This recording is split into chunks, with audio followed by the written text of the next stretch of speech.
हरे कृष्णा।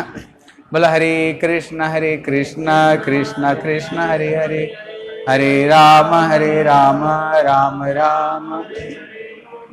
सर्वप्रथम मेरे गुरुपाद पद्म नितलीला विष्णु विष्णुपाद अष्टोत्तर शत श्री श्री श्रीमद् भक्ति श्री रूप सिद्धांत गोस्वामी महाराज के चरण कमल में अनंत कोटि साष्टांग दंडवत प्रणाम करता हूँ। तब तत्पश्चात मेरे शिक्षा गुरुपाद पद्म नितलीला विष्णु विष्णुपाद अष्टोत्तर शत श्री श्री श्रीमद् भक्ति वेदांत श्रील नारायण गोस्वामी महाराज के चरण सरोज में श्रद्धा पुष्पांजलि अर्पण करता हूँ। उपस्थित समस्त वैष्णव वैष्णवियों को यथा योग्य प्रणाम करता हूँ। हरे कृष्णा। गतकल हम लोग श्रवण कर रहे थे जब श्री व्यासदेव ने सारे ग्रंथों की रचना करने का बावजूद भी बड़े दुखी होकर के बैठे हुए थे।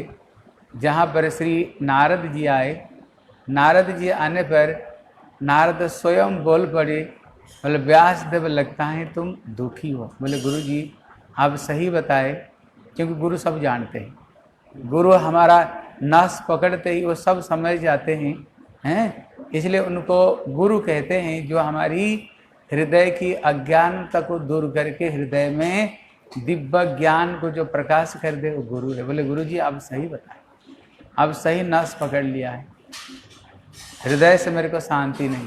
फिर हम लोग कल श्रवण कर रहे थे, बोले इसलिए शांति नहीं मिल रहा है क्योंकि जब किसको सुख नहीं दोगे फिर तुमको सुख मिलेगा कैसे? किसको सुख दो तभी तो सुख मिलेगा, दुख देने से दुख ही मिलेगा। क्योंकि तुमने जो धर्मों के विषय में बताए, ये धर्म अर्थ काम मोक्ष कहीं कहीं पर बताए हैं, लेकिन केवल तुमने फिर तुच्छ धर्म को करने के लिए बताए हैं। शादी विवाह में नहीं तो यज्ञ करके पशु बलि दो, फिर मांस खाओ, मदिरा खाओ। तुमने ये सब गंदी गंदी बात को बताए जीवों को। फिर तुमने क्या बताए, ये संसार करते करते करते करते जब विरक्त आ जाए ना फिर भजन कर लेना। संसार से कभी जीव को विरक्त आता ही नहीं। इसलिए गुरु जी कथा कैलाश की कथा सुनाया करते थे। कोई अगर सोचे संसार करते करते करते जब वैराग्य हो जाएगा तो भजन करेंगे, लेकिन किसको वैराग्य नहीं आएगा। तो गुरुदेव कैलाश की कथा सुनाया करते थे। इस स्टोरी को याद कर लो, बड़ी रुचिकर स्टोरी है। लोग ये कथा को कान फाड़ फाड़ कर सुनते हैं। हाँ, बोले एक समय नारद जी ये मरते जगत में आए, सबको घर घर में गए, सबसे पूछे कब ठीक ठाक हो, लेकिन किसी को भी नहीं देखा दुनिया में कोई ठीक है, कोई राइट नहीं, सब रंग है, सब दुखी दुखी। जब वैकुंठ में गए, बोले प्रभु जी मरते जगत में गया था, देखा सबके सब दुखी है, कोई जगत संसार में सुखी कोई है ही नहीं। संसार में संसार में कोई सुखी नहीं, सबके सब दुखी है। इसलिए ठाकुर जी संसार में कितने सारे लोग, कुछ लोगों को ले आओ ना, ये वैकुंठ पूरा खाली पड़ा हुआ। कोई आपके लिए चंदन घिसेगा, चंदन घिस रहे भक्त सब, कोई चंदन घिसेगा, कोई तुलसी चयन करके लाएगा, कोई फूलों की माला बनाएगा, कोई आपके लिए प्रसाद बनाएगा, कोई मंदिर मार्जन करेगा। इसलिए आप कुछ जीवों को ले आओ ना। भगवान ने कहा नारद जी मैंने 24 बार अवतार लिया। कहते ना हरि अनंत, हरि कथा अनंत, मैंने अनंत अवतार लिया, लेकिन कोई भी ये संसार छोड़ करके आना नहीं चाहते। बोले गुरु जी मेरे को विश्वास नहीं होता है, संसार में सब दुखी दुखी आना नहीं चाहते, तो आनंद आनंद है। कहते हाँ मैंने बहुत अवतार लिया। बोले प्रभु मेरे को विश्वास नहीं होता।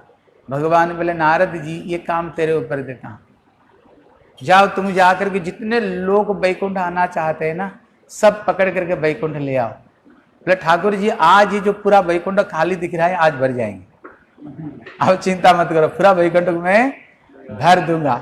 बस नारद जी बिना बजाते बजाते आए, देखा जेठ की महीना, एक किसान एकदम पसीना से तरबर हो रहा है, खेती कर रहा है, जेठ की महीना धूप।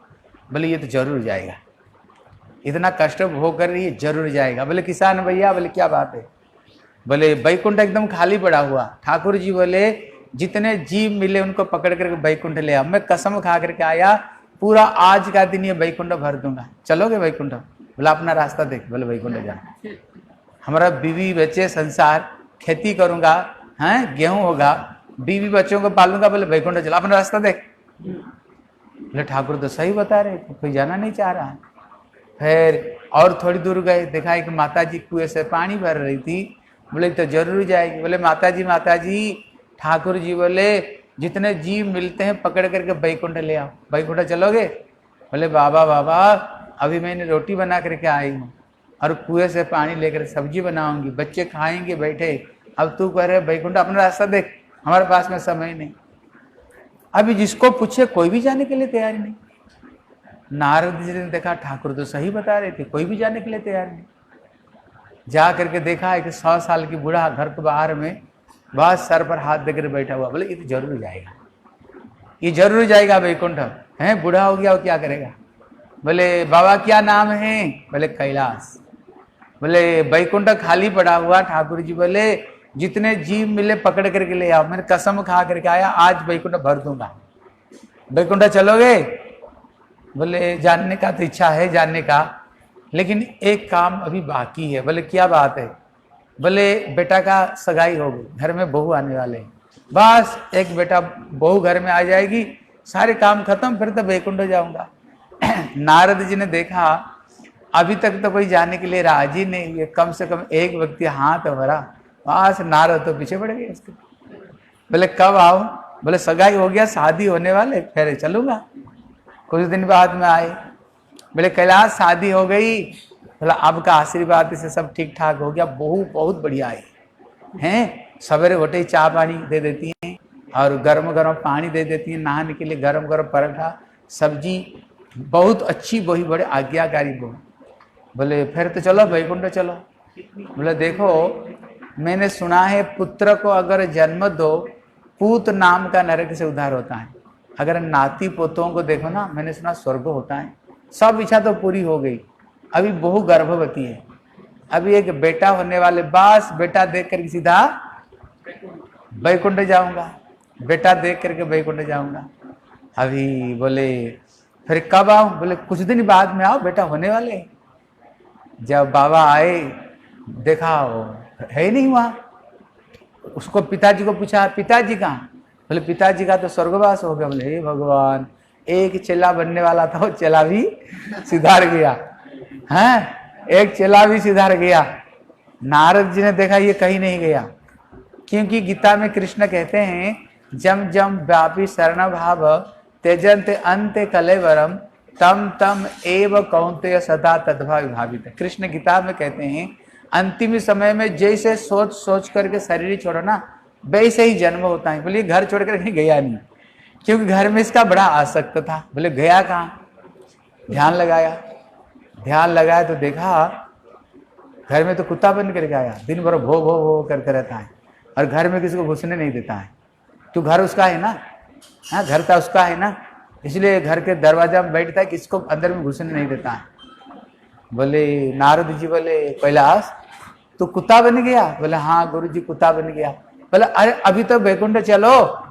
बोले गुरु जी क्या बताऊं, ये नालायक की बेटा, देखो संसार आसक्ति कैसे है, संसार की आसक्ति कैसे है, हैं कहते ये जितने जमीनी जगह तो देख रहे बाबा, मैंने परिश्रम करके मैंने ही कमाया, अरे ये नालायक रात को सो जाता है, कौन क्या उठा कर ले जाएगा नहीं जाएगा, वो देखता नहीं, रात भर में जगता रहता हूँ, भो भो भो भो करता रहता हूँ। बोले हे भगवान। बोले कब चलोगे?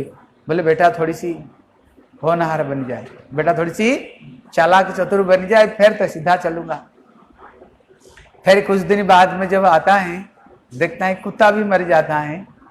बोले वो कुत्ता गया कहाँ बेटे को? बोले पिताजी बाबा इतने बढ़िया कुत्ता था, हम तो एकदम निश्चिंत सो जाते थे, यहाँ से एक त्रिणी का घास तक भी कोई नहीं उठा पाते थे, ऐसे रखवाली करता था। क्यों? उसने कमाया ना, उसका ही तो घर है ना, उसने कमाया। बोले नारद जी देखा ये तो कहीं नहीं गया, घर में जरूर है। बोले गया कहाँ? देखा घर में बैल बनकर खेती करता है। फिर नारद जी भाई बैल से बोले कैलाश अभी तो घर चलो, अभी बैल बनकर खेती करते हो। बोले गुरु जी ये जितने जमीनी जगह दिख रहे ना, मैंने एक एक पैसा को जोड़ जोड़ करके ये जमीनी जगह तो खरीदी किया था। ये नालायक क्या करता है, थोड़ी सी खेती करके सब छोड़ देता है और मेरे को जोर जबरदस्ती लेकर उसको खेती करवाना पड़ता है। देखो ये आसक्ति कितना, इसलिए संसार में आसक्ति नहीं रखनी चाहिए। फिर तो जन्म, फिर उसी घर में ही फिर जन्म होना पड़ेगा, फिर दुनिया में आना। ये आसक्ति कितना जोर जबरदस्ती। अभी भले कब चलोगे, भले बच्चा थोड़ी सी समझदार बन जाए, फिर आकर देखता है बेटा भी मर जाता है, बेटा भी मर जाता है। देखा ये गया कहाँ। पहले क्या लोग क्या करते थे, कलसी में सोने चांदी रख करके ना वो मिट्टी को नीचे गाड़ देते थे। उन्होंने जो गाड़ करे रखा था उसको पता है मैंने कहाँ गाड़ करे रखा था, उसको ऊपर सर्प बन कर बैठा रहता है, किसी को पास में फटकने नहीं देता है। नारद जी ने कहा इसको पीछे 3 जन्म मैंने भटक गया, अभी तक भी इसका ज्ञान नहीं हुआ। जब तक डंडा नहीं पड़ेगा ना तब तक ठंडा होने वाले नहीं। नारद जी बेटे को बोला, बोले देख तेरे पिताजी एक कलसी में सोने चांदी की कुछ मोहर तेरे बगीचा में गाड़ कर गए, वहां पर एक सर्प बैठा हुआ डंडा लेकर का, लेकिन एक काम करना उसको जान से नहीं मारना, उसका केवल कमर ही तोड़ देना। लेकिन उसको पिता था ना, डंडा लाए अब मारे उसको ऊपर में अपना पिताजी की मारे तो पिताजी की कमर ही तोड़ दिया है। अब देखना सांप की कमर टूट जाए ना, सांप इधर उधर भाग नहीं पाता है, सांप वहीं पर लुढ़कता रहा। बोले उसको फेंक दो, उधर फेंको, गड्ढा खोदो। और वो सांप ना आंख फाड़ फाड़ कर देख रहा था, हे भगवान जीवन का सारी संपत्ति ले गया, सारी संपत्ति ले गया। देखो ये कभी कभी इसको ना हम गप्पे समझते हैं। अब क्या सही घटना बताता हूँ। वो पेपर दूसरे कापी में मेरे पेपर है, मेरे पास में फोटो भी है। मैं गया था कथा करने के लिए झाड़ग्राम, अभी कुछ दिन पहले ना कथा करने के लिए। उसको पहले जब मैंने झाड़ग्राम में कथा करने गया था, मैंने जब ये बात सुनाई, एक व्यक्ति कथा के बाद में मेरे पास में आया, बोले बाबा आप जो कह रहे हो सही कह रहे हो। बोले क्या है? बोले देखो, उन्होंने पेपर ला कर मेरे को दिखाया। बोले देखो बाप, ये पेपर को पढ़ो, देखो पेपर में क्या लिखा हुआ है। गांव में एक व्यक्ति मकान बनाने के लिए वो भीत को खोद रहा था, फावड़ा से खोद रहा था, तो फावड़ा में खोद झन करके आवाज हुई। बोले झन करके आवाज कहाँ से हुई? तो उन्होंने खोदते खोदते देखा दो कलसी निकला, वो पीतल में है, वो पीतल में 2 कलसी, और उसको अंदर में जो सोने और चांदी की कुछ मोहर है, और 2 जहरीले सर्प वो जो कलसी है उसको एकदम लपेट करके बैठे हुए। आपको मेरे पास में फोटो आपको दिखा दूंगा, देख देना, वो डिटेल से लिखा हुआ कौन सा गांव क्या पर है। वो एकदम उसको लपेट करके बैठे हुए, और किसी तरह से वो कलसी को छोड़ना नहीं चाहते सांप। तो उन्होंने जो सापुड़े होते हैं ना पकड़ते, उनको बुलाया। तो उन्होंने आए, पुलिस को खबर हो गया। पुलिस को खबर होते ही पुलिस भी आ गया, सोने चांदी की कलसी निकला है, पुलिस ही जब्त कर दिया उसको। सापुड़े को बोले बोरी में ये दोनों सांप को भरो, और करके 3-4 किलोमीटर दूर में वो सांप को छोड़ करके आए। तो छोड़ करके आए, 1-2 घंटा बाद में देखते फिर दोनों सांप वहीं पर। मतलब ये जो पैसा, जो संसार का जो आसक्ति, ये इसलिए संसार में भैया आसक्ति नहीं करनी चाहिए। आसक्ति छोड़ो हैं, नहीं तो जन्म जन्मांतर को वहीं पर घूम फिर करके फिर 2-2 बार वहीं पर संसार में आना पड़ जाएगा। इसलिए जब उन्होंने उसको पैसा ले गया, जब पैसा बचा लेगा, आग फाड़ फाड़ कर देख रहा था, इतना दिन का कमाई ले जा रहा है बेटा है। फिर नारद जी साहब से बात किया, बोले क्यों कैलाश भजन करोगे?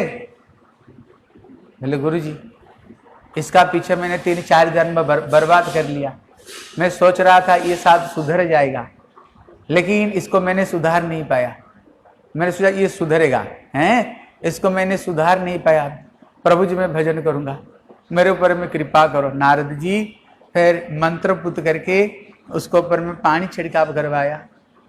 फिर दूसरे जीवन में फिर इंसान बना तो फिर उनको मंत्र दिया, मंत्र दे करके वैकुंठ लेकर गए।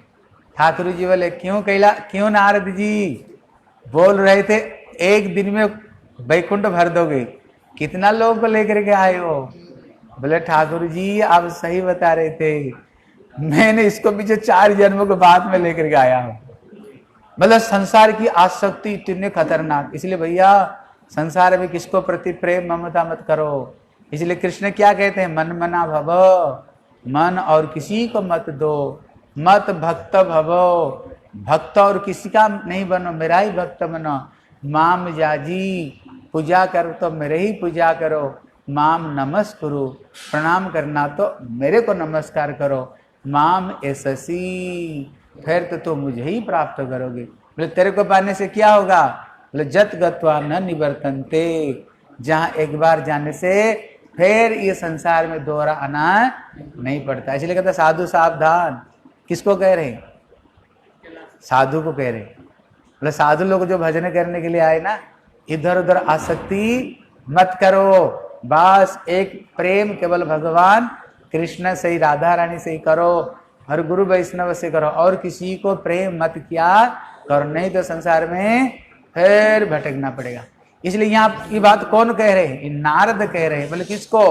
बोले व्यास देव को कह रहे हैं। बोले व्यास देव, तुमने खुद बताया ना अन्य अन्य पुराण में, संसार करो। संसार करते करते जब आसक्ति छूट जाएगा ना, भजन कर लेना, एक दो माला सटका लेना, इतने आसानी नहीं। ये संसार का मोह ममता छोड़ना इतने आसानी बात नहीं।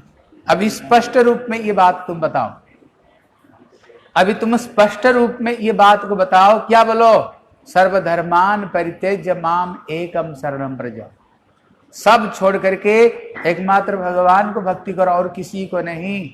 जब उन्होंने ये बात बताए तब व्यास देव जी कहते हैं, बोले गुरुदेव आप ही बोल दो। क्या बोला? गुरुदेव आप ही बोल दो ना, हैं आप ही बोल दो। नारद जी बोले अगर मैं बोलूंगा ना, लोग बोले ये कहां से आ गया ये बीच में दूसरा व्यक्ति।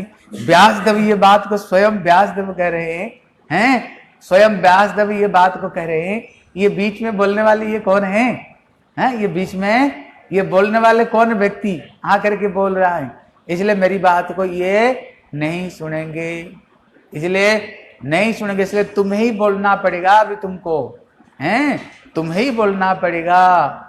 तब उन्होंने एक बहुत अच्छी बात कहते हैं, भगवान की जो भक्ति में कितने शक्ति है, हैं वो श्लोक है ना, बोले त्यक्त्वा स्वधर्म चरणाम्बुज हरे भजन अपक्व पतेत ततो यदि जत्र कोबा अभद्र अमुदस्य किंबा बार्थ अचिंत भवताम स्वधर्मत। इसलिए कहे देखो यहाँ पर श्री नारद जी भक्ति धर्म की महिमा कह रहे हैं। अगर कोई व्यक्ति भगवान की भजन करते करते, यहाँ पर कहते शुद्ध भक्ति के बारे में बताओ, अगर कोई व्यक्ति, क्या बंद हो गया है? कहते कोई व्यक्ति अगर भगवान की भक्ति कर रहा है, अगर भक्ति करते करते अगर बीच से पतन हो गया, भजन करते करते बीच से पतन अगर हो गया ना, कोभा अभद्र, उसमें कोई हानि नहीं, कोई हानि नहीं। इसलिए कृष्ण गीता में क्या कहते हैं? स्वल्पम अपस्य धर्मस्य त्रायते महत भयात। हे अर्जुन, मेरे लिए अगर कोई थोड़ी सी कुछ करता है ना, मैं याद रखता हूँ, मैं याद रखता हूँ, मैं कभी किसी चीज को भूलता नहीं। इसलिए भगवान की भक्ति धर्म अगर किसी कुछ करे ना, अगर बीच से पतन हो जाए तो कोई नष्ट होने वाले नहीं। देखो मैं एक छोटी कथा सुनाता हूँ ना, छोटी कथा सुन लो। भगवान के लिए अगर थोड़ी सी हम करते हैं, ठाकुर कैसे वो कभी नष्ट नहीं होता है, वो अगली जीवन में ब्याज समेत मिलेगी। बोले एक समय था कार्तिक का महीना, भगवान की दरबार में किसी ने दिया जलाया तो अभी दिया वो बुझने जा रही थी। एक चूहा ने तेल खाने का लोभ से आया, जब वो तेल पी रहा था उसको दांत में लग गई बत्ती लगने पर मुंह में लग गया थोड़ी आग लगते वो पीछे हटते ही बत्ती जो बुझने जा रही थी हो गया तेज। अभी मुंह में आग लग गया ना, 2-4 बार छलांग लगा दी। देखो इसका ही फल कितना है। ठाकुर जी ने देखा कार्तिक के महीना में बत्ती बुझने जा रही थी और ये चूहा ने क्या किया, बत्ती को तेज कर दिया। मतलब कार्तिक महीना में उसने मेरे को दीप दान दी और उसको सामने 2-3 बार छलांग लगा दी। छलांग नहीं मानो, मेरे को दिया जलाते हुए उसने नृत्य किया, नाचा। केवल इतना की फल क्या हुआ, अगली जीवन में राजकुमारी बनकर के जन्म लेती, राजकुमारी बनकर के जन्म हुई। फिर भगवान की भक्ति करते करते ठाकुर जी अपना गोलोक वृंदावन में उसको अपना स्थान दे दिया, उसको अपना सखी गोपी बना दी। अगर भगवान के लिए अगर थोड़ी सी कोई भक्ति करता है, अगर भक्ति करते करते अगर बीच से पतन हो गया, भजन कर रहे हैं, हाँ, अगर एक चीज से सावधान, वैष्णव अपराध से थोड़ी सी हमें सावधान रहना पड़ेगा। इतना सावधान होकर के भगवान की भजन करो, अगर बीच से पतन भी हो गया ना, बोले को वह अभद्र, उसमें क्या अमंगल, अमंगल कुछ है ही नहीं। इसलिए कृष्ण नारद जी कहते व्यासदेव अभी तुम क्या करो, अभी भगवान की जो शुद्ध भक्ति, भगवान की जो शुद्ध प्रेम को अभी ये भागवत ग्रंथ रूप में वर्णना करो, जिसको हमारे भक्ति वेदांत श्रील नारायण गोस्वामी महाराज कहते हैं। बोले तुमने ब्रज की कथा लिखी कि नहीं, कैसे कृष्ण अपना सखाओं का अधीन बन करके कृष्ण कैसे जूठन खाते हैं, कैसे घोड़ा बन जाते हैं, लिखा? बोले नहीं। बोले मैया जसोदा कैसे कृष्ण की कान मोल देती हैं, कैसे उखल में बांध देती हैं, लिखे हो? बोले नहीं। कैसे कृष्ण गोपियों के चरण में प्रेम की भीख मांगती हैं, लिखे? बोले नहीं। बोले शांति कैसे मिलेगा? तुम लिखा ही नहीं, शांति कैसे मिलेगा? अगर शांति बना चाहते हो क्या, अभी तुम कृष्ण की सुंदर सुंदर मधुर मधुर मीठी मीठी लीला वर्णना करो और भगवान की जस को गाओ और भगवान कैसे भक्तों का अधीन बने प्रेम में, इसको वर्णना करो, तभी शांति मिलेगा। बस तब श्री नारद जी फिर व्यासदेव को कहते हैं, व्यासदेव अभी मैं अपना आत्मचरित्र तुमको सुनाता हूँ। जीवन में इतना बड़ा भक्त बना, तुम्हें भक्त बना कैसे? कहते गुरुदेव जो कथा सुनाते, क्या गुरुदेव कथा सुनाते? वो अपना अनुभूति की बात बताते हैं। हमने स्वयं कैसे मंदिर में आए, मंदिर में आकर कैसे हम सेवा करते थे, कैसे गुरु वैष्णव की सेवा की, ठाकुर को कैसे सेवा की, हाँ, करते करते करते करते मेरे हृदय में कैसे भक्ति की भावना आई। गुरुदेव क्या शिष्य को सुनाते हैं? अपना अनुभूति की बात सुनाते हैं, अपना साधन भजन की बात सुनाते हैं। इसलिए यहाँ पर तब श्री व्यासदेव को अपना चरित्र को उन्होंने सुनाए। बोले अहम, इस श्लोक को ना, इस श्लोक को याद कर लेना। नारद जी कैसे कहते हैं? बोले अहम पुरातीत अभवम मुने दास्यास कस्याश्चन वेदवादिनाम निरूपित बालक एव जोगिनाम शुश्रूषणे प्राविश निर्भिक्षताम। है इस श्लोक को कहते हुए यहाँ विश्वनाथ चौटाला कहते हैं, कहते नारद जी अपना वृत्तांत के द्वारा कैसे सत्संग में भगवान की कथा कैसे श्रवण करते हैं और ये जो सत्संग जो प्राप्त होता है कैसे, कहते भगवत इच्छा से ही कहते जीवन में ये सत्संग मिलता है और शुद्ध भक्तों का कृपा के द्वारा ही भगवत भक्ति प्राप्त होता है। भक्ति कहाँ से मिलता है? कहते भक्तों का कृपा से ही। भक्ति तो भगवत भक्त संग न परिजायते, भक्तों का संग के द्वारा ही भक्ति मिलेगा। हैं, इधर उधर संग से भक्ति नहीं मिलेगा। हैं, अगर शुद्ध भक्त होएंगे ना, जब उनकी संग करेंगे तभी हमें ये भगवत भक्ति तभी मिल सकते हैं। इधर उधर संग से भक्ति, उस दिन हमारे ये बोल रहे थे ना तुलसीदास जी, हाँ बोल रहे थे ना, बोले राजा कथा सुन, राजा को पास में कथा सुन, एक साधु से राजा कथा सुनता था, लेकिन कथा सुनते सुनते बोले इतना दिन ही हो गया, हमसे वैराग्य क्यों संसार से नहीं हो रहे? कारण क्या है? वैराग्य। बोले जिससे कथा सुन रहे हो ना उसको खुद ही वैराग्य नहीं संसार से। हैं, इसका मतलब है जहाँ तक कथा सुनेंगे तो सोचेंगे इधर उधर से कथा सुन करके हमको भक्ति मिल जाएगी, भक्ति भक्ति कुछ नहीं मिलेगी। हैं, क्योंकि जो वक्ता है ना, जो कथा बोलता है, वो अगर शुद्ध भाव से कथा सुनाए, भक्ति की भावना से कथा सुनाए, अगर उनसे कथा सुनेंगे ना, फिर क्या हमारे अंदर में भी भक्ति की भावना आएगा, वैराग्य की भावना। अगर साधारण व्यक्ति हो तो पैसा कमाने के लिए कथा सुनाएगा, वो संसार का विषय भोग के लिए कथा सुनाएगा, उससे कथा सुनने से क्या होगा?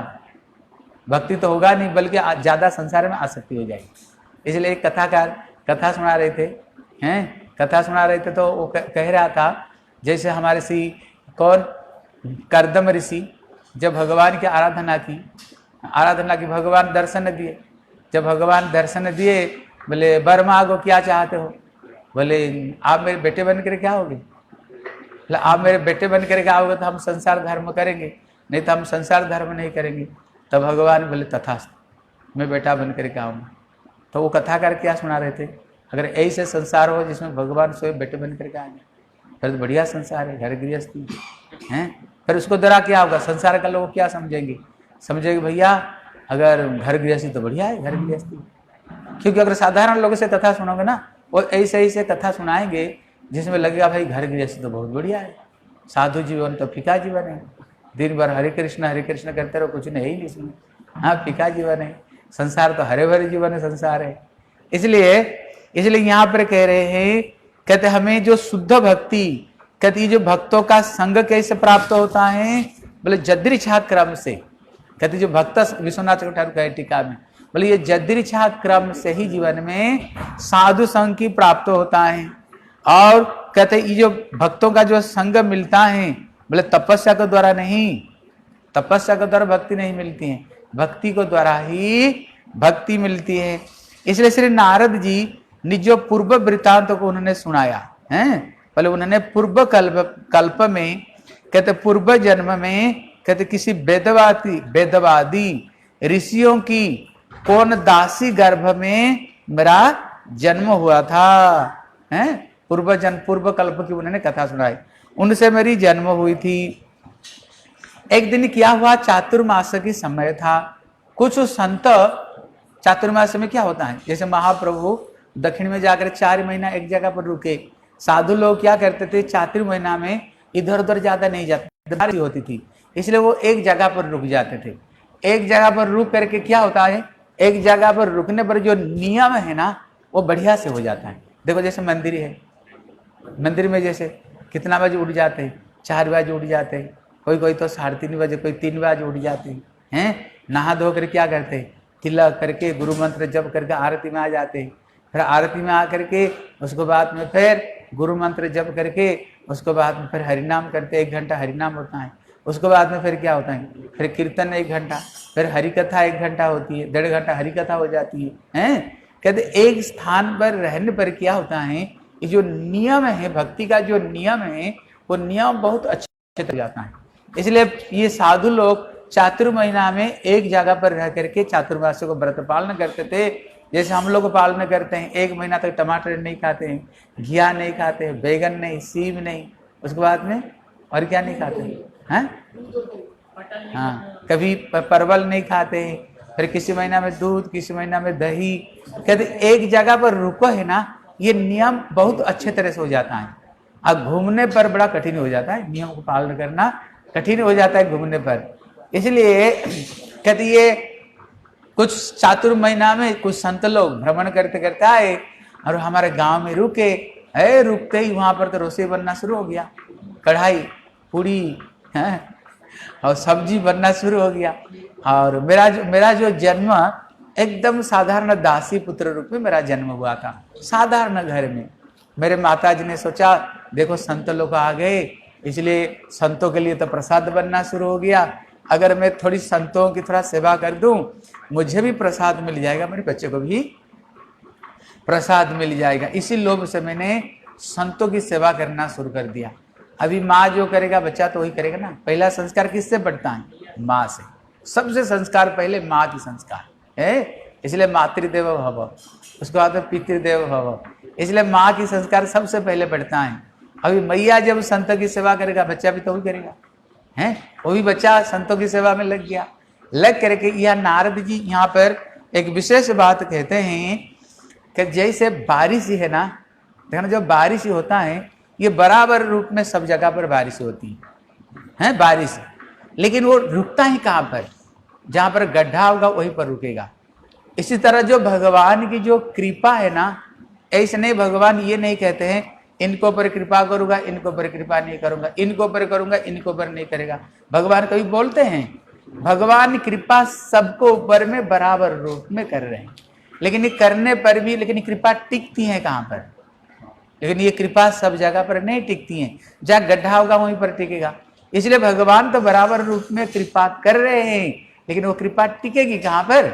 इसलिए तब यहाँ पर कहते हैं अगर वो कृपा को पाना चाहते हो तुमको क्या करना पड़ेगा। तब नारद जी अपना चरित्र को कह रहे हैं, किसको कह रहे हैं, व्यास देव को। अगर तुम संतों की कृपा को धारण करना चाहते हो तुम्हारी अंदर में क्या गुण होनी चाहिए, कहते विशेष करके मेरे अंदर में 2 गुण था। कितना गुण था? कहते 2 गुण है। बोले पहला गुण क्या था? पहला गुण ये था, जब साधु लोग बैठी करके कीर्तन करते थे, हरि कथा करते थे, मैं तो छोटा बच्चा था, लेकिन जैसे साधारण बच्चे क्या होगा, एक छोटा बच्चा आ जाए ना, दिन भर भागता रहेगा देख हैं, लेकिन ऐसे नहीं करता था जैसे गौर महाप्रभु। जैसे छोटा बच्चा था, मैं बैठ कर कथा सुनता था। जब कथा सुनता था बैठी करके, अभी यद्यपि साधु समदर्शी सबको बराबर कृपा करते हैं, लेकिन होने पर भी एक कृपा था, एक गुण था, संतों की कथा में बैठता था। दूसरा जो गुण थी, मैं कभी ज्यादा नहीं बोलता था, बग ज्यादा बोलता नहीं था, संतों का आज्ञा पालन करता। इसलिए ये सब गुण को देख करके उनकी सेवा, कहते ना तद्विधि प्रणिपात न परिप्रश्न न सेवया, हमारी सेवा की वृत्ति, आदेश पालन का वृत्ति है, और जो कथा में जो बैठने का वृत्ति देख करके ना संतों लोग इतने प्रसन्न हो गए, इतने प्रसन्न हो गए। यद्यपि वो समदृष्टि है, लेकिन मेरे ऊपर में इनकी विशेष कृपा पड़ी। क्यों? अगर यहाँ पर कोई छोटा बच्चा अगर बैठे ना, कीर्तन करे, कथा करे, इधर उधर भागे नहीं, हम क्या कहते हैं, अरे कितना बच्चे, कितने अच्छे बच्चे, देखो भागता नहीं, इधर उधर बैठता है, कथा सुनता है, सबका आज्ञा पालन करता है, खुशी हो गई कि नहीं? अपनी आप देखना, उसके ऊपर से वो कृपा करते हैं। इसलिए नारद जी यहाँ पर शिष्यों को बता रहे हैं, अगर तुम भी ऐसे कृपा पाना चाहते हो, वो चीज को करो, संतों की सेवा करो, आदेश पालन करो, कीर्तन कथा में बैठो और भगवान की कथा सुनो, अपने आप संतों की कृपा होगी, है अपने आप कृपा होगी। इसलिए मैंने कहते बाल्य चापल्य बाल क्रीड़ा को छोड़ करके इंद्रियों को दमन करते हुए, मैंने प्रगल्भ को त्याग करते हुए आज्ञा पालन करता था और उनकी सेवा करता था। इसलिए समदर्शी होने पर भी मेरे ऊपर में कृपा की है। यहाँ पर विश्वनाथ चक्रधर कहते हैं, कहते देखो कृपा, कहते कृपा 2 तरह का है, कृपा 2 तरह का है। कहते एक गुण देख करके और एक गुण नहीं देख करके, 2 तरह का कृपा होता है। एक गुण को देख करके और एक गुण को बिना देखे कृपा, 2 तरह का कृपा होता है। कहते जैसे उदाहरण यहाँ पर देते हैं, कहते जैसे श्री प्रहलाद महाराज जी और भरत। प्रहलाद महाराज जो बच्चों को जो ज्ञान की बात उन्होंने बताई, बच्चों को जो कौमार आचरित प्राज्ञम धर्मान भागवता निह दुर्लभ मनुष्य जन्मम तदपि अध्रुवम अर्थतम, उन्होंने ये जो ज्ञान की बात बच्चों को दी, क्या गुण देख कर दिया था? बिना गुण देख कर दिया, बच्चों के ऊपर में कृपा करके दिया। जैसे भरत महाराज ने रहुगण को क्या बोले, रहुगण न तपस्या न जाति न इजया न निर्वाप न गृहत बा नैव छंदसा नैव जलाग्नि बिना महत्वदो रजोभिषेकम। जब तक किसी महान साधु की चरण में शरणागत नहीं होते हैं, बोले रहुगण तपस्या द्वारा भगवत प्राप्ति नहीं होगा, जाति के द्वारा नहीं होगा, पूजा पाठ के द्वारा नहीं होगा, अग्नि जल पूजा से नहीं होगा, घर छोड़ने से नहीं होगा, वेद पढ़ने से नहीं होगा, जब तक तो किसी शुद्ध वैष्णव की साधु की कृपा नहीं हो। इसलिए प्रहलाद महाराज भी यही बताए हैं, यही बच्चों को ज्ञान दिया। कहते यहाँ पर कोई गुण देख कर दिया था? कोई गुण देख कर नहीं दिया, बिना गुण के अहितु कृपा।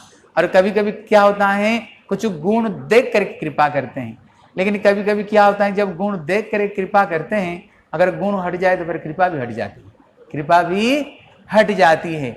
इसलिए यहाँ पर कह रहे हैं इसलिए कहते इच्छा सिखाने करे सही पुरुष तद। जैसे उदाहरण देते हैं, जैसे बारिश ही होता है ना, उदाहरण दिया, जैसे बारिश ही होता है, क्या होता है, सब जगह पर ये बराबर रूप में सबको ये बारिश ही देता है।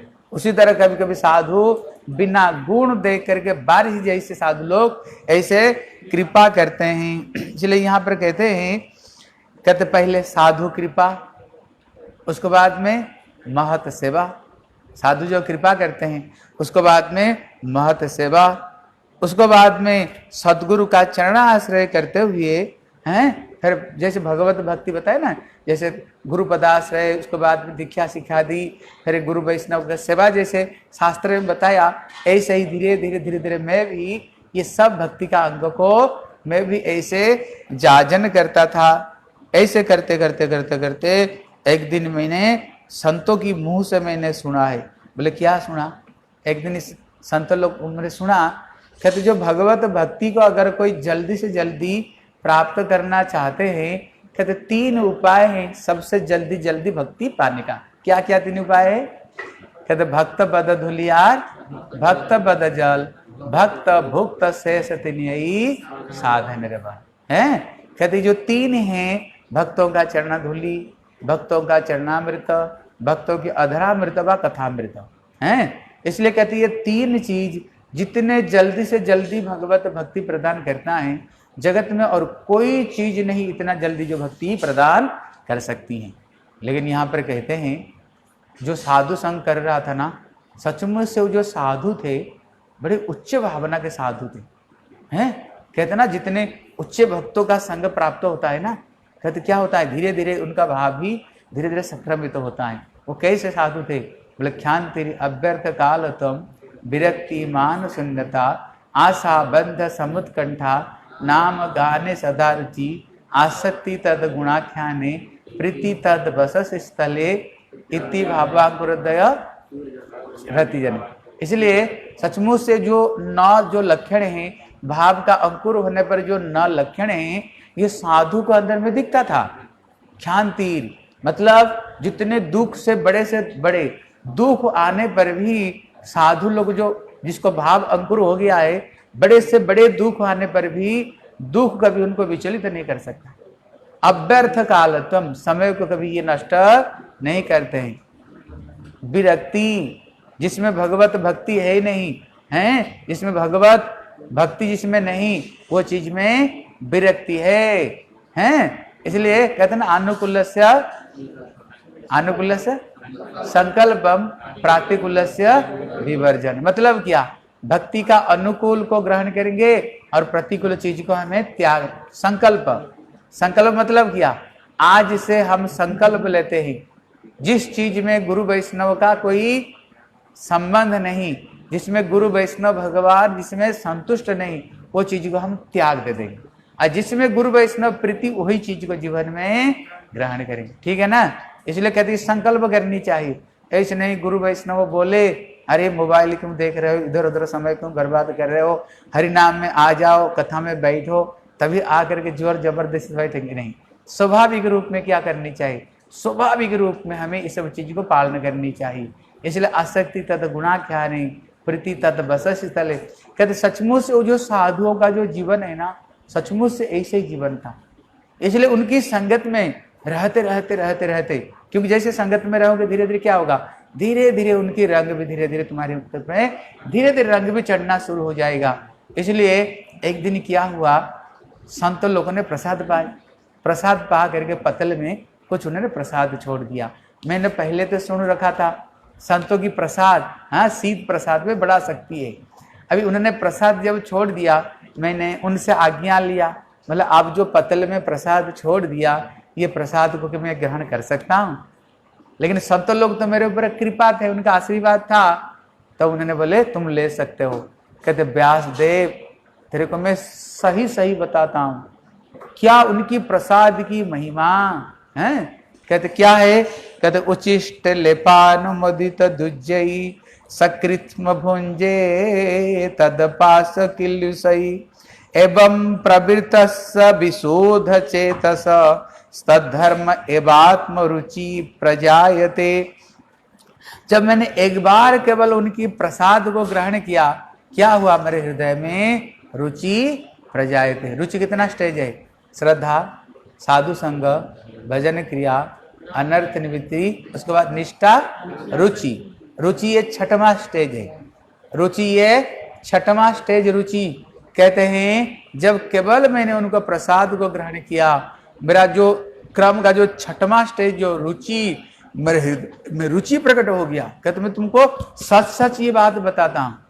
कहते भैया हम भी गुरु वैष्णव का प्रसाद लेते हैं, हमारा तो कुछ हुआ ही नहीं, हमारा पक्की श्रद्धा ही नहीं हो रही है। साधु संग इसको क्यों नहीं हो रहा है? कारण क्या है? कारण है कभी कभी हम देखते हैं ना, गुरु वैष्णव जो प्रसाद छोड़ करके जाते हैं, उसमें पनीर का सब्जी कहाँ है, उसमें पुष्पान बढ़िया बढ़िया सब चीज, कभी कभी हम ये चीज ढूंढते हैं। और उसमें 2 चीज से होता है। एक चीज तो हमारी कहते ना महाप्रसाद गोविंदे नाम ब्रह्मणे वैष्णवे स्वल्प पुण्यम बताग्राजर विश्वास नहीं हो जाते। एक तो प्रसाद का प्रति भगवत बुद्धि होनी चाहिए, पहला नंबर है। कहते दूसरा नंबर क्या है, सचमुच से हम जिनसे प्रसाद ले रहे हैं उनकी भजन भी ऐसे उन्नत भजन होनी चाहिए। ये दो चीज के ऊपर निर्भर करता है। और जो प्रसाद है ना, वो तो प्रसाद है ना, वो भगवत प्रसाद साधारण जड़ वस्तु है नहीं, वो चिन्मय है। ये प्रसाद तो चिन्मय है, प्रसाद तो सब जानता है, प्रसाद को तो हम ठग नहीं सकते।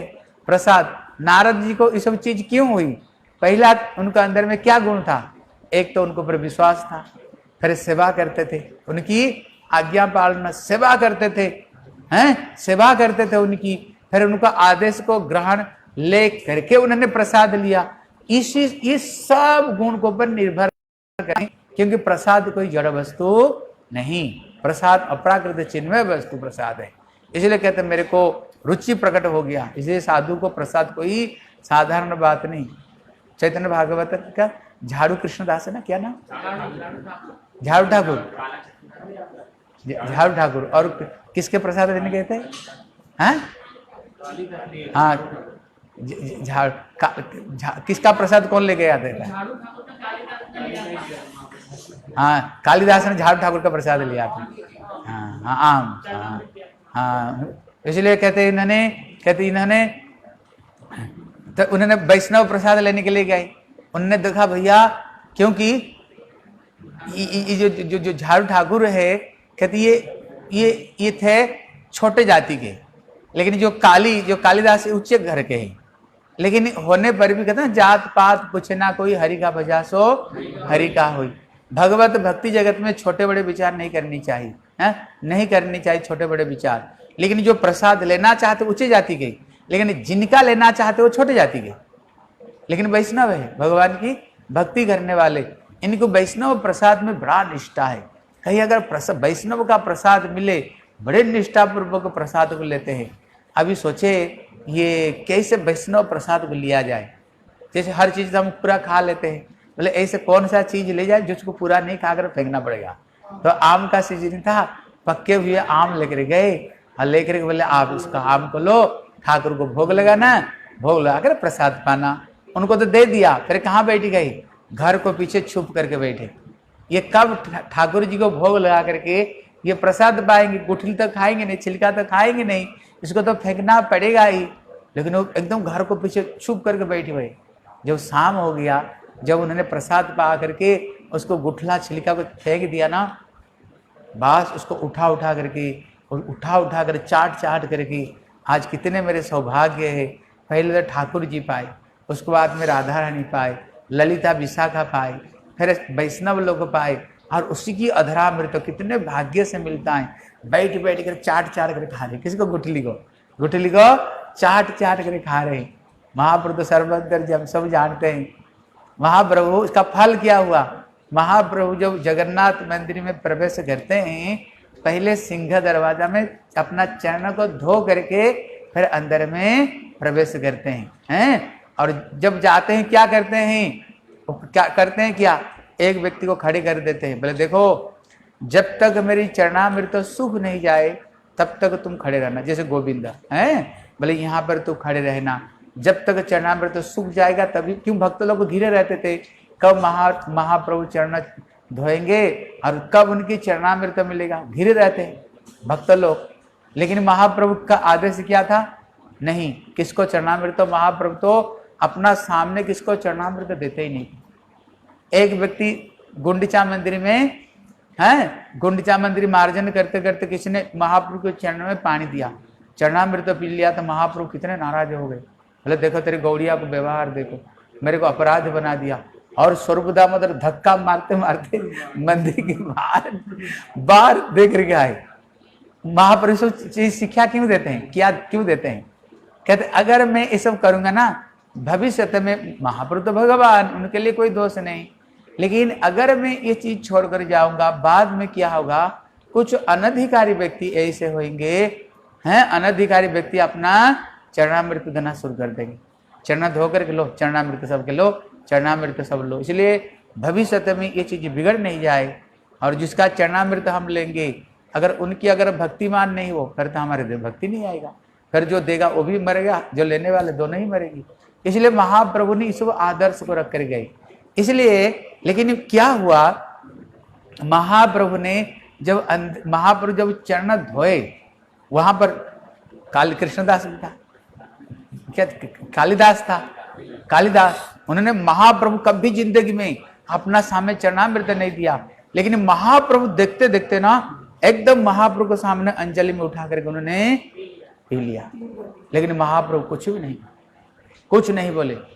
फिर उन्होंने देखते देखते महाप्रभु फिर उन्होंने 2 बार उन्होंने अंजलि उठा कर पी लिया, महाप्रभु कुछ भी नहीं बोले। लेकिन जब उन्होंने तीसरा बार ले रहे थे, महाप्रभु बोले बहुत हो गया, जिंदगी में मैंने पहला बार तुमको ये चरणामृत दिया। क्यों, किस लिए दिया है? कारण है, कभी कभी हम वैष्णव का प्रसाद उनको दिखा दिखा कर लेते हैं, देखो गुरुजी वैष्णव आपके प्रति हमारा कितना प्रीति श्रद्धा है, आपकी प्रसाद को ले रहे हैं। लेकिन इन्होंने वैष्णव के प्रसाद में कितना रुचि इनका देखो, कितने प्रीति दिखा दिखा कर नहीं, अकेला बैठ करके जब प्रसाद को फेंक दिया किसके, छोटे जाति के व्यक्ति, और उनको छुप छुप करके उनका आम की गुठली को चाट रहे हैं और पत्ती उनको छिलका को खा रहे हैं। कितने भाग्य है वैष्णव का धरामृत। भैया वैष्णव की प्रसाद में इतना रुचि होना बहुत कठिन है। लेकिन अगर ऐसे अगर सचमुच से कोई वैष्णव का प्रसाद ग्रहण करे, भजनानंदी महापुरुष का ना एक दिन शिक्षा क्या देते हैं, एक दिन तो भगवान की चरणामृत तेरे को मिल ही जाएगा, चरणामृत तुम्हें मिल ही जाएगा है। इसलिए श्री नारद जी कहते हैं, मैंने केवल एक बार वैष्णव का चरणा प्रसाद केवल अधरामृत लिया, मेरे हृदय परिष्कार हो गया, मेरे हृदय में भगवान के प्रति जो रुचि, भजन का जो 6वां स्टेज जो रुचि, मेरे हृदय में रुचि प्रकट हो गया। मतलब वैष्णव प्रसाद में यहाँ पर नारद जी, यहाँ पर विश्वनाथ चक्रवर्ती ठाकुर यहाँ पर कह रहे हैं टीका में, कहते उन्होंने शिक्षा क्या दे रहे हैं नारद जी, नारद जी ये शिक्षा दे रहे हैं, अगर किसी व्यक्ति को जल्द से जल्दी भगवत भक्ति प्राप्त करना हो तो ये मार्गों को तुम भी ये मार्गों को अपनाओ, और जल्दी से जल्दी तुमको भगवत प्रेम और भगवत भक्ति तुम्हें जरूर प्राप्त होगा। अभी जैसे वहां पर भजन किए, भजन करते करते अभी क्या होगा, बीत गया 4 महीना बीत गया है। जब 4 महीना बीत गया, अभी उनको चातुर्मास समय खत्म होते ही साधु लोग जाने के लिए तैयारी है, अपना बिस्तरा बेडिंग बांधना शुरू कर दिया। जब बांधना शुरू कर दिया, अभी उन्होंने देख करके तो बड़ा दुखी हुआ है, बोले आज कितने बढ़िया जीवन बीत रहा था, कितना वैष्णव संगत मन आनंदित अनुक्षण सदा है कृष्ण पर संग, वैष्णव संगत में ही आनंद है भगवान की। कितना मंजन फल देख तत्काला, काक होई पीक बको मराला। कहते सत्संग रूपी गंगा में स्नान करने का साथ साथ क्या होगा, कौआ कौआ नहीं, कौआ कोए बन जाएगी, और बगुला हंस बन जाएगा हैं। कौआ मतलब क्या, जो का का का का का का दिन भर करता है। अगर कौआ अगर का का कर लग जाए ना, कान दर्द हो जाए, कब से बैठ कर का कर रहा है। लेकिन बसंत ऋतु में जो कोयली कुहुकती हैं, कुहू कुहू कितने मीठी है हैं। इसलिए शंकर जी पार्वती को कहते, पहले पार्वती हैं, कहते जो विषय का जो कथा है, दुनियादारी विषय का जो का का का का का का का सुनो, इनको साथ में बैठ जाओ ना, कोई तन से दुखी, कोई मन से दुखी, कोई धन से दुखी, कोई परिवार से दुखी, कोई बीवी से दुखी, कोई पति से दुखी, दुनिया की बात सुनो खुद दुखी बन जाओगे। लेकिन जब भगवान की कथा सुनोगे, भगवान की कथा सुनोगे, है मीठा प्यारी है भगवान की कथा, बड़ा मधुरम मधुरम में तत् मंगलम मंगला नाम। इसलिए अधरम मधुरम बदनम मधुरम चरितम मधुरम गमनम मधुरम मधुराधिपते रखिलम। भगवान की सब मीठा मीठा है। अभी तो वैष्णव को साथ में जीवन बिताया, कृष्ण कथा कृष्ण कीर्तन में हैं। देखो जैसे मंदिर में देखो दिन भर कृष्ण कथा कृष्ण कीर्तन नाच प्रसाद है, रोज रोज भंडारा हो रहा है, प्रसाद रोज। आज क्या बनाया था, ज्ञान से दही बल्ला और गुड्डी राइस ने। इसलिए आज जैसे वैष्णव सद कीर्तन कथा है, हरि कथा कीर्तन में वो आनंद जीवन है भगवान की भक्तों का साथ में, आनंद आनंद रसमय जीवन है भक्तों के साथ में। अब इतने बढ़िया से जीवन बीत गई, बीतते ही अभी वैष्णव लोग जाने के लिए अपना बिस्तरा बेड़ी की बांधे, जब बांधे अभी नारद जी बोले भैया हमें भी साथ में ले चलो, हम भी आपको साथ में चलेंगे। कितने बढ़िया जीवन, साधुओं का जीवन, कितने अच्छा जीवन। देखो कोई दुनियादारी की कोई चिंता नहीं, हर समय भगवान की चिंता, भगवान की कीर्तन, भगवान का नाम, कितने सुंदर संतों का जीवन है, हमें भी ले चलो। लेकिन मैं मैया का एक लौता बेटा था, हैं मैया मेरे को कभी कभी अपना गोद में लेकर के इतने प्यार करती थी, गोद में सुलाया करती थी, खुद कभी आध पेट खा करके मेरे को पूरा भरपेट खिलाया करती थी मैया। हैं अकेला मैं एक लौता संतान था, इसलिए मैया मेरे को बड़ी प्यार करती थी। और जब माताओं को बीच में बैठती थी ना, मैया कहती थी लाला कब बड़ा होएगा, छोरा कब बड़ा होएगा, घर में बहू आएगी, नुपुर बांध कर छम कर घर में चलेगी, हाँ नाती पोती होएंगे। जो माताएं जैसे बात करती ना दुनियादारी की बात, ये मैया क्या करती थी, जब सब माताओं को साथ में बैठती थी ना, उनको साथ में ये सब उल्टा पुल्टा दुनिया। लेकिन मेरे को अच्छा नहीं लगता था, ये सब क्या बात कर रही, शादी होएगा, घर में बहू आएगी, चमचम करके चलेगी, आवाज नुपुर में प्यार में, ये कोई कथा है ये? हैं मेरे को एकदम बेकार लगता था ये सब कथा सुन करके, हैं बेकार लगता था। लेकिन अभी जब मैया जाने के लिए तैयारी हुई, अभी मैं भी जाने के लिए तैयारी हुआ, लेकिन मैया ने मुझे जाने नहीं दी, हैं फिर नहीं दी। फिर क्या हुआ, फिर हम कल सुनेंगे। फिर उसको बाद में, हाँ इसलिए साधु सावधान, जो भजन करने लिए चाहो ना, मैया को सांप काट दिए ना, सांप काट दी ना मैया को, फिर उन्होंने फिर भजन करने के लिए चले गए। इसलिए कहते जे करे अमारास तार करी सर्वनाश, तबु ना छाड़े अमारास करी तबे दासर दास। जब भगवान की भजन करने के लिए जाओ ना, जे करे हमारा आस तार करी सर्वनाश, जो मेरा भजन करना चाहता है उसका मैंने पहले सर्वनाश कर देता हूँ। सारे संसार की जहाँ आसक्ति है, जहाँ जहाँ उसकी आसक्ति, सारे आसक्ति को मैं काट डालता हूँ, सारे आसक्ति को। अगर मेरा आस नहीं छोड़ता है, फिर अपना दासों का दास बनना चाहता हूँ। इसलिए इनका जीवन में क्या होता है फिर हम कल सुनेंगे। हाँ मुरारी बाबू अब थोड़ा सुनाओगे टाइम? हाँ 5 मिनट चला था, आप सुनाओगे? आ जाओ, हाँ कल सुनाएंगे। आज 5 मिनट सुना। परमानंद प्रभु आप भी एक दिन सुनाएंगे, आप भी एक दिन सुनाओगे। कल थोड़ी सी सुनाना, ठीक है? तैयारी होकर गाना। हाँ कल आपका नंबर आएगा, ठीक है ना? कल तैयारी होकर आना, ठीक।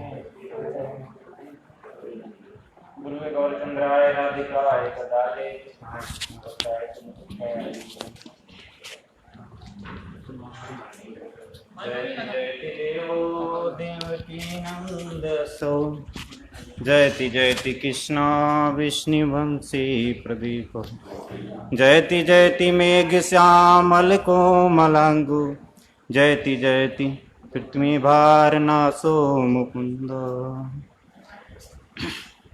जयति जन्निवासो देवकी जन्नवादो, यदुवर परिषद सदुर्भिर्यस्न धर्मम्, स्तेचर विजिघ्न सुस्मिते से मुखेन, ब्रजपुर वनितानां वर्धन कामदेवम्।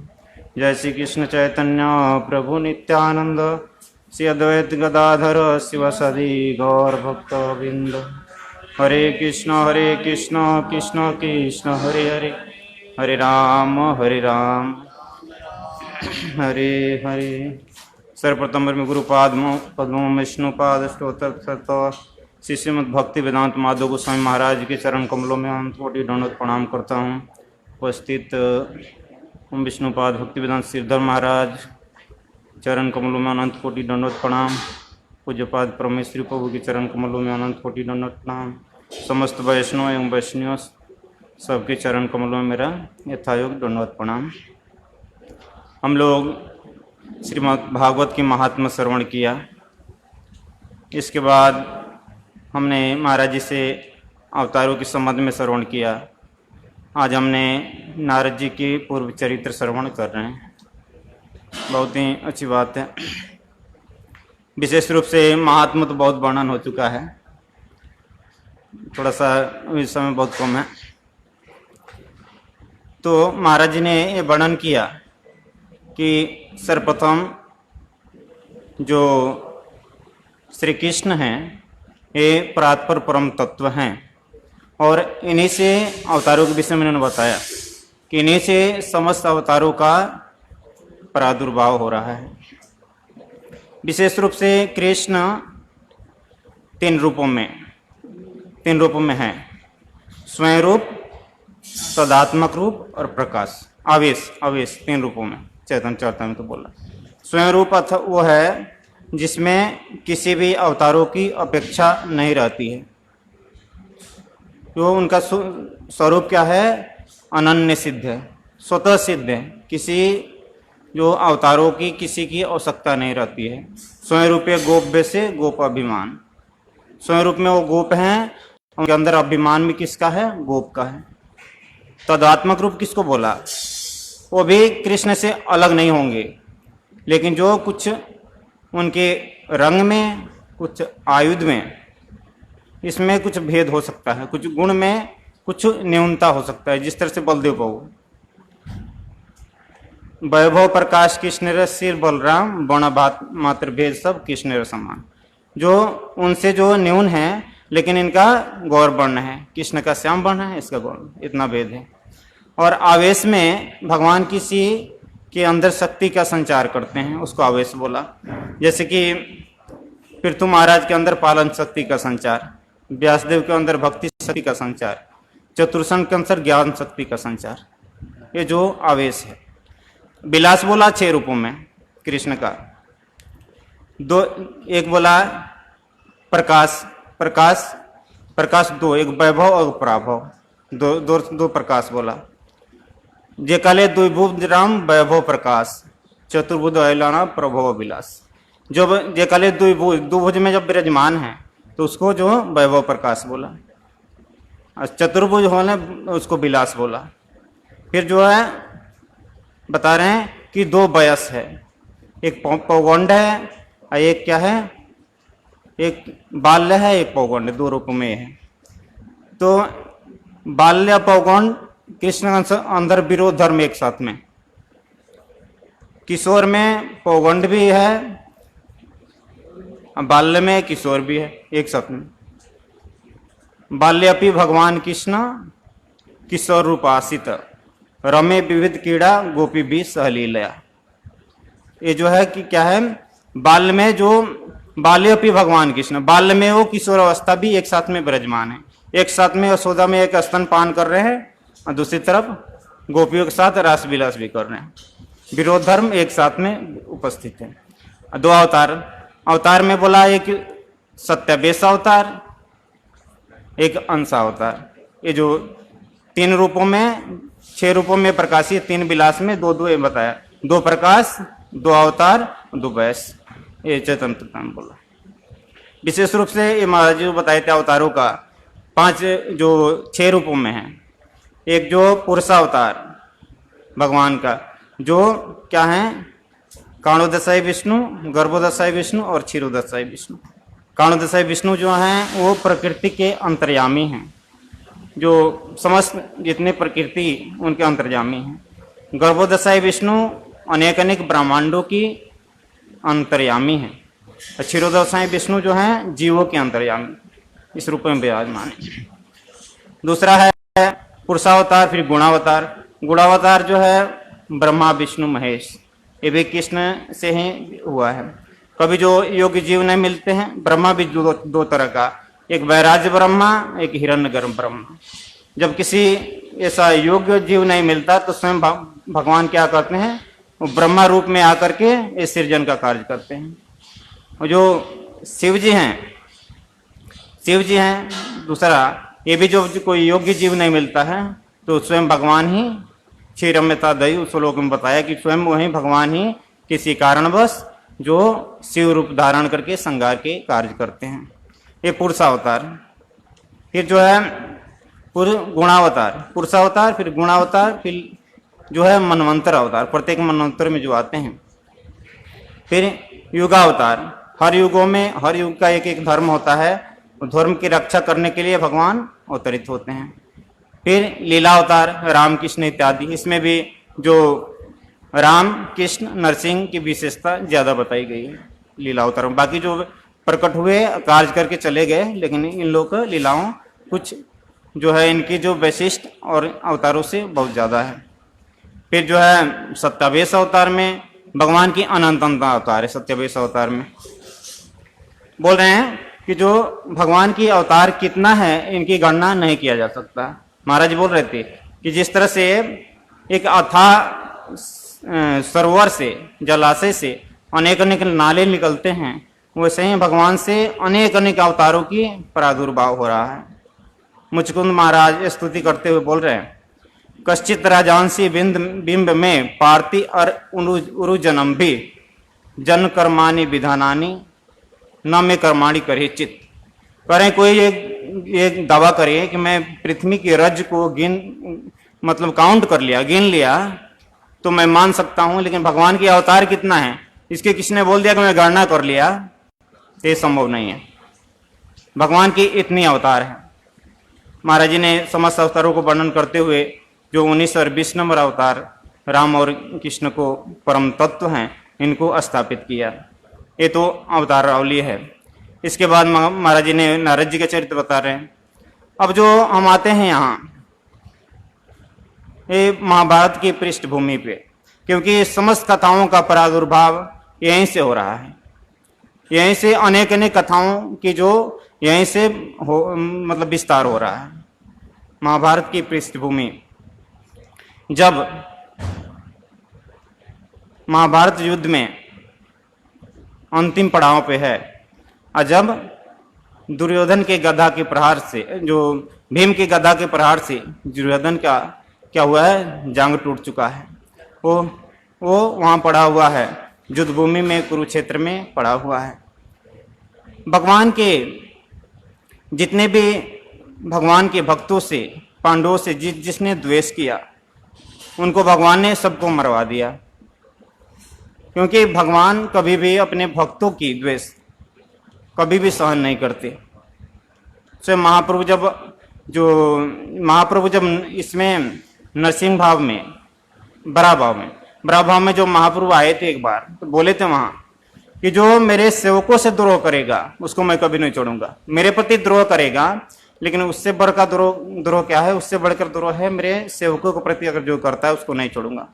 वहां बोला, सेवक रे द्रोह मोई सहित न पारो, पुत्र यदि है मोर तथापि संगारो, पुत्र काटो अपनारो सेवक लागिया, मिथ्या नहीं कही गुप्त सुन मन दिया। माँ बोले कि सेवक के प्रति जो द्रोह करेगा उसको मैं कभी नहीं छोड़ दूंगा। पुत्र यदि हो, यदि मेरा पुत्र भी है उसको भी मैं क्या करूंगा, उसको भी नष्ट मरवा दूंगा। वैसा ही हुआ, भगवान की भक्तों से जो द्रोह किया सब के सब मारे गए। उस कुरुक्षेत्र भूमि में ऐसा कोई वृक्ष तक नहीं बचा था, इतने इतने दिव्यास्त्र चले थे। वहां की जो एक हरा भरा वृक्ष भी नहीं बचा हुआ था, ऐसे ऐसे शक्ति वहां चली थी। और जो है समस्त कौरव और पांडव सब के पक्ष के अनेक अनेक योद्धा मारे गए थे। वहां धृतराष्ट्र इत्यादि बहुत ही शोकाकुल हैं। इधर दूसरी तरफ पांडव लोग अपने विजय, लेकिन इनका भी मन बहुत ही उदास है। द्रौपदी के पुत्र इत्यादि जो है शिविर में सो रहे हैं। इधर इसके पहले जो जब लड़ाई शुरू होने से पहले थोड़ा सा पीछे जाते हैं, क्या हुआ, भगवान ने जो नरकासुर यहाँ से भी कथाओं की लिंक जुड़ती है। नरका जो है क्या किया था, जो कितने राजकुमारियां 16,000 राजकुमारियां इत्यादि को बंदी बना रखा था। नरकासुर भगवान के पुत्र हैं। जब ब्रह्मदेव पृथ्वी का उद्धार कर रहे थे तो पृथ्वी को जो दांत पे रखे हुए थे, तो पृथ्वी उस समय ब्रह्मदेव के दृष्टिपात से, उनके स्पर्श से क्या होगी, गर्भवती हो गई। पृथ्वी को रसातल से नीचे से निकाल रहे हैं ऊपर। जब ले आए, पृथ्वी पूछ रही है कि भगवान ये जो मैं तो नीचे चल गई थी, समस्त जल हो चुका है, लेकिन जो ये इतने सुंदर उपवन फूल इत्यादि कहाँ से दिखाई दे रहे हैं, ये कौन सा जगह है। ब्रह्मा भगवान बोल रहे हैं कि ये वृंदावन है, ये वृंदावन जो है तुम्हारे ये जो पृथ्वी के बाहर स्थित है, इस कारण ये अभी बना हुआ है, वो वृंदावन है। उस समय ब्रह्मदेव के जो स्पर्श से पृथ्वी गर्भवती हुई थी, वहीं से क्या हुआ था, वो नरकासुर की जन्म हुआ था। तो भगवान के पुत्र हैं, लेकिन जो उसका दुसंग हुआ, बाणासुर, कोणक, वासुदेव इत्यादि अनेक अनेक दुष्टों से, जो भगवत विरोधी थे, जो पांडवों के विरोधी थे, जो कृष्ण के विरोधी थे, इन लोगों से उनका संग हुआ। इस संग होने के कारण इसकी बुद्धि परिवर्तित हो गई। महाराज संघ के विषय में बोल रहे थे ना, महाजनस्य संसर्ग कश्चित नूनति कारक पद पदम स्थितम तोयम धत्ता मुक्ता फल से। महाजन के जो संग है वो किसके लिए लाभदायक नहीं होता। महापुरुषों की संग है सबके लिए लाभदायक होता है। यद्यपि और अपराध की उतना डर है, लेकिन बोल रहे हैं कि महापुरुषों की संग सबके लिए लाभदायक है। जिस तरह से भगवान की चरित्र सबके लिए, असुरों के लिए भी जो लाभदायक है, असुर भी भगवान के चरित्र से उनकी भी मुक्ति मारते हैं, चाहे द्वेष भी रखते हैं, उसको भी गति प्राप्त करते हैं। इस तरह से साधु चरित्र है। लेकिन दुष्टों का संग अगर हो गया, समय तो हो गया सर, दुष्टों का अगर संग हो गया तो जो उसकी प्रवृत्ति ही चेंज हो जाती है पूरी। तो इस तरह से नरकासुर की जो है दुष्टों के संग होने के कारण वो संपूर्ण कृष्ण के विरोधी हो गया। अब कृष्ण से विरोधी हो गया, भगवान के भक्तों से द्वेष। इस कारण भगवान ने क्या किया, जो नरकासुर को भी वध किया। वहां नरकासुर के रक्षक मूर्दैत्य था, जो बहुत ही शक्तिशाली था। उसके पास जो क्या था, एक बहुत ही जो शक्ति कोई शिव जी के दिया हुआ, उसके पास त्रिशूल था, जो भगवान ने वहां गए और जो सबसे पहले उस रक्षक कितने सात तरह की माया बिछा रखी थी वहां वर्णन है, वो सबको नष्ट किया। उसके बाद जो है उन्होंने नरकासुर को वध किया। नरकासुर पृथ्वी के पुत्र हैं, इसलिए पृथ्वी के नरकासुर पुत्र हैं। किंतु क्या हुआ, वहां पृथ्वी देवी, नरकासुर का पुत्र था भगदत्त। जो भगदत्त था, वहां जो नरकासुर जब मर गया तो पृथ्वी वहां प्रार्थना कर रही है कि जो दयालु पुरुष जो होते हैं, वो तो दयालु पुरुष जो होते हैं तो द्वेष भाव रख के उस पर भी प्रीति करते हैं। इस कारण मैं आपसे प्रार्थना करती हूँ, मेरा जो पुत्र है भगदत्त, इसको आप जो मारिए मत, इसको छोड़ दीजिए। लेकिन जो है उस समय तो भगवान ने उसको छोड़ दिया, लेकिन वही भगदत्त इधर कौरवों के पक्ष में आ गया। जब युद्ध शुरू हुआ तो कौरवों के पक्ष से लड़ा। भगदत्त बहुत ही शक्तिशाली था, नरकासुर का पुत्र। वो जो है उसको मारना इतना कठिन था अर्जुन के लिए, विशेष रूप से। अर्जुन ने देखा उसके पास एक ऐसी हाथी थी कि जिस तरफ निकलता, जिस दिशा की तरफ जाता था, उस सेना में खलबली मच जाती थी। ऐसे जो दुर्दांत हाथी थी, पहाड़ के समान, इतनी ऐसी हाथी थी जिधर जाता था। अब जो अर्जुन कृष्ण विचार कर रहे हैं कि इसको कैसे मारा जाए, उसके बाद कृष्ण की प्रेरणा से अर्जुन ने कोई ऐसी शक्ति चलाई जो हाथी के जो सिर से होकर पीछे की तरफ निकल गया। आप जानते हैं कि हाथी का जो समस्त शरीर बहुत मजबूत है, लेकिन सिर कमजोर होता है। उधर से मारा तो उसके बाद क्या हुआ कि जो भगदत्त जो दोनों के टांगों के बीच में हाथी को दबा लिया, ताकि लोगों को ये पता नहीं लगे हाथी मर गई। उसको युद्ध करता रहा। उसके बाद भगवान ने कोई विशेष ऐसी शक्ति चलाई जिससे जो भगदत्त मारा गया। तो यहाँ जो पुत्र को मारा ही, जो द्वेष करा अपने पुत्र को भी मार दिया। समय हो गया। महाभारत की पृष्ठभूमि थोड़ा सा बताएंगे, इसके बाद आगे कथाएं होगी। समय हो गया। वंशा कल्पतरुभ्यश्च कृपा सिंधु पतितानां पावनेभ्यो वैष्णवेभ्यो नमः।